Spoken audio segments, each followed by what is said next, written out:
ప్రస్తుతం నాగార్జున సాగర్ నీటిని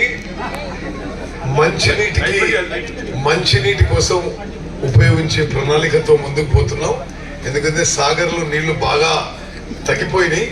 అందుకోసం మనం మంచినీళ్ళ ప్రాబ్లం కావద్దని చెప్పి మంచినీటి కోసం విడుదల చేయబోతున్నాం. మరి మీ అందరికి కూడా పూర్వ విద్యార్థులకి మీ కుటుంబ సభ్యులకి మేలు జరగాలని, మీరు సుఖంగా సంతోషంగా ఆరోగ్యంగా ఉండాలని భగవంతుని ప్రార్థిస్తూ ముగిస్తున్నాను. జై హింద్. సార్ ఒక్క మాటపై చెక్కుల పంపిణీ గురించి అధికారులు మాట్లాడతారు. తహసీల్దార్ గారు మంత్రి గారి చేతుల మీదుగా వారు అందజేస్తారు. జట్టుకొండ అరుణ ముందుకు రామా. జట్టుకొండ అరుణ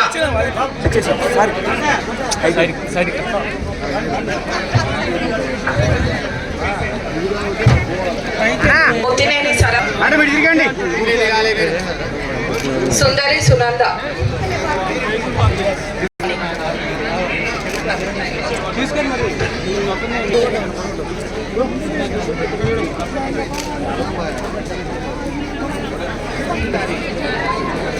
నెక్స్ట్ బాంతు నాగమణి